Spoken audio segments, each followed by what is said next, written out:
Mbote na batu nyonso bakolanda ngai, surtout nos frères de la diaspora. Je pense que c'est tout à fait normal boye ba actualité oza koleka na mboka na biso. Actualité zali focalisée na sortie médiatique ya mwana mboka Jean-Pierre Bemba. Alors, il faut boye ba que mboka na biso ezo traverser moment moko difficile. Parce que ba Rwandais na ba complice na bango oyo bazali bandeko na biso ba Congolais bazali ko soutenir bango. Et batu bayeba ke motali boso a dénoncé ki makambo wana ezalaki mwana mboka Jean-Pierre Bemba. Alobaki que nyonso ezoleka na est moto azali vrai patron ya rébellion wana ezali Hippolyte Kanambe alias Joseph Kabila. Bato ebele ba kritika ki mwana mboka balobaki trop aza na haine viscérale contre ye, azali na acharnement machin. Mais Nzambe alalaka te. Aujourd'hui eyebani que c'est Joseph Kabila parce que présentement aza na Goma azosala kuna nini soki azali mokonzi na bango te. Donc na bato nyonso balobaki mabe na kombo ya mwana mboka Jean-Pierre Bemba azalaki na haine et tout ça. Ezalaki ndenge balobaki te, sauf que bayeba ke mwana mboka Jean-Pierre Bemba azali un homme d'état. Soki alobi likambo azali suffisamment na ba information, azali suffisamment na ba élément. En dehors de ça, auti koloba ke Hippolyte Kanambe alias Joseph Kabila azali congolais te. Tozomona bato bazotombe trop bas, ba insulte, ba critique. Mais bazo yana ba réponse moko en réalité. Parce que tant que babengi Hippolyte Kanambe kezali rwandais, yo moto zo défendre ye, yebisa biso que azali congolais. Et prouver biso de quoi azali congolais. Nalandi ba vidéo mususu bato bazo lekisa balobi non, omoni vidéo yo. Muse Kabila alobaka mon fils. Non. Bande kora biso basoli ba yima kamona zoloba. Baswahili ezali bato bazalaka na respect mingi. Ezala mwana muke ezala mukolo. Bato bazalaki na entourage ya musée bayebaki que bao nyonso bazalaki considéré comme bana bakadoga bando benga bango toujours mon fils. Même Eric o babomaye bato belé bakadoga belé lelo bayebi batemoyaka. Ezali comme biso to bengaka ou bato bandaki ko benga moto azali mukolo na soeur babengaka ye musée. Papa Kabila akufa bato nyonso bando benga ye musée. Musée ezali kombo ya limemia ya bokonde. Ce n'est pas dit qu'il y a qui père biologique ya bato nyonso. Mais le vrai problème ezali que Hippolyte Kanambe azali rwandais. Ça c'est connu. Et ce n'est pas Bemba motali boso alobaki yango. Bato balandaka de Kumbanda alobaki, bato balandaki Kondo Etienne Tshisekedi de paix à son nom, oyo alobaki bukangela nga boya na zongse na Rwanda. Je comprends aussi que ezo monta tolé parce que ezali mwana mboka Jean-Pierre Bemba. Mais or ce n'est pas ça seulement. C'est une évidence, c'est une vérité. Na pesa exemple moko. Parce que bino bato zola nanga bozali ba Congolais. Kombo ya lipasa ou ya mapasa na Congo soko botane kaka tango botu mapasa ba pesi bango ba kombo. Et pas ba monga ezalaka. Soki mboyo na pia. Bazela te bana bakola bongo ba pesa bango kombo mapasa.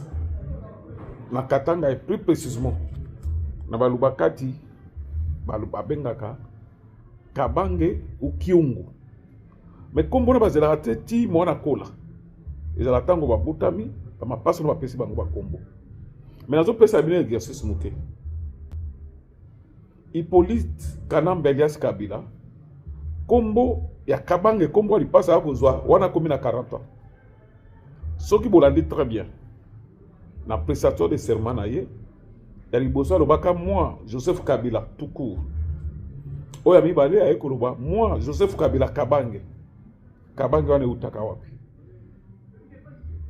Buyoka likamboyo professeur d'université Ngoy Mukena Katangé de son état, notable Katangé, ancien ministre de la Défense, ndenge lobaye ke bateka mboka pona kazi ya tembo, c'est-à-dire quoi? Bango bato bamotaka nationalité congolaise ya Hippolyte Kanambe au toute pièce. Vidéo ezali, livre pe akoma ezali. Jusqu'à là, motoyo a kotiza ye azate. Et bandeko soki balobi. Ba bisa biso atanga ke sika boye abeta ki ba sika boye. Comment mutu mobimba ti akola azata na camarade ya école primaire te. Na o ba beta balite. Et bon dimaka parce que zo pesa bino mbongo. Conscience na bino et sala. Botala combien atia ba Rwandais na armée na biso. Ezaika kaba James Kabarebe te. Mais Bosco Tangada oyo lelo azana ce pays. Nana nomaki général. C'est lui. Anomaka général comment tango yeba ki bien qu'ezali Rwandais. Ezali mawa. Et surtout son azomuna bande kunanga ba diaspora. Oto bando tia bango mutema. Po bato ba lakisa biso ke Hippolyte Kanambe ezali Rwandais ezali d'abord ba diaspora.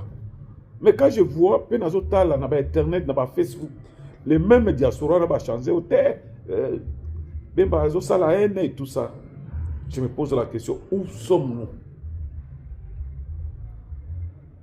Hippolyte Kanambe Mutazali à la base ya malek na biso, même 18 ans et quelques heures bandai ko sala azalaki toujours au service ya ba Rwandais. Ça c'est connu, ça c'est connu.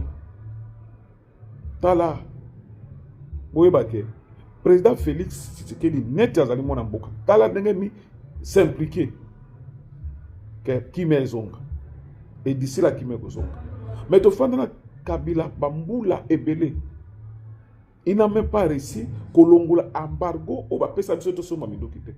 Pourquoi alingaka toujours armée na biso à la faible po ba ndekone ba beta na biso atiaka ba ifite na armée na biso po ba contrôler armée na biso po armée na biso ya makasi. Ça c'est connu. L'histoire, il y a 66 millions. Oh, moi, Namboka Japper Bemba Lobadi. Je dis et je répète que moi, Namboka Japper Bemba, c'est un homme d'État. Donc, ce que l'oubli Kambunaye, Azali n'a pas preuve. Zambele Lakate. Wuli Mishiki. Oh, Azali ministre, il y a une énergie à l'époque où on a témoigné que bon, moi, ne badaïko, Bima, et pas naïe, Pezo Kente. Votre face à Christian Sakweno avec ozonga boanga na makambo alobaki ndeko Christian Sakweno toyebi ke papa na azali moto ya Congo central moto Mayanga, mais ce n'est pas un secret que maman na azali rwandaise soka koloba a défendre maman na ye ou banoko na ye c'est son droit parce que oyo ya salaki azali loin na déontologie ya ba journaliste soki oyambi invité. Ce qui a dérapé, on recadré pendant l'émission. Et ce n'est pas dit que au Solina Moutou, au salaire monsieur Sila Kebon, au lobby, on a tenu ma campagne à l'Obaka et à l'Okuta. Mais tant que Christian Sakweno lelo, a quitté trop bas. Et que Batoubaye Koyebakeno, top Congo, on a des alaka Kabila. Et ce n'est pas sérieux. Ce n'est pas sérieux. Nalandi, ba réaction à Batubele, même le Kamita, tu vas comme côté là. Hippolyte Kanambe, qu'on traite bien de tous les mots, mais bande que. Le dernier témoignage, c'est celui de Stavros Papaioannou. À l'époque de l'assassinat, il dirige la compagnie aérienne congolaise Ewabora, et à peine 2 heures après l'assassinat, il affirme s'être fait appeler par le chef d'état-major de l'armée rwandaise, le général James Kabarebe. Je reçois donc un appel d'un partenaire à moi, hein, et il me dit « je te passe quelqu'un ». Alors, il m'a passé James Kabarebe. Donc, moi, je lui ai parlé. Il m'a dit, voilà, parce qu'on se connaissait, hein, puisque en 97, quand il y a eu la guerre et tout ça, j'avais beaucoup aidé à cette époque-là la FDL pour son déplacement.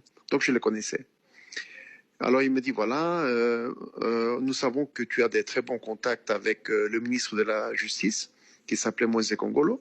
Est-ce que tu peux aller lui dire que le président Kagame souhaiterait que ce soit lui le président? Et il me donne un numéro de téléphone, évidemment, qui moi me faisait peur, parce que à cette époque-là, lorsque quelqu'un était accusé de trahison, de travailler avec l'ennemi, c'était la peine capitale. Hein, on rigolait pas à ce moment-là. Bon, évidemment, j'ai eu peur. Bon, j'ai noté son numéro de téléphone puisqu'on me l'avait demandé.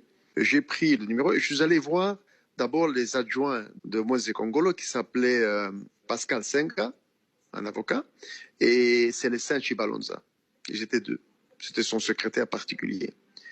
Je suis allé les voir, j'ai écouté. Je n'ai pas voulu vous en parler au téléphone parce que c'est trop dangereux. Je dois parler au ministre de la Justice.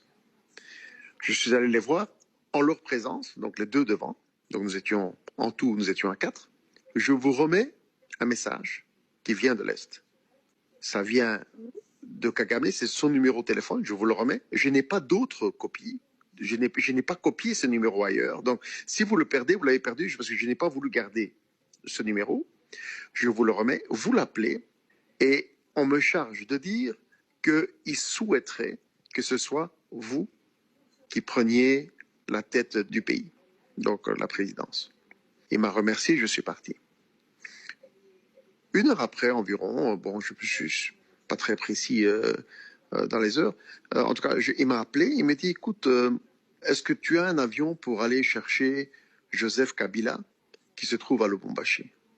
Donc j'ai appelé l'équipage, je leur ai demandé qui était en Bujimaï, je leur ai dit, écoutez, rentrez avec cet avion-là à Lubumbashi, avec les passagers qui sont dedans, puisqu'ils ne pourront pas de toute façon rentrer sur Kinshasa.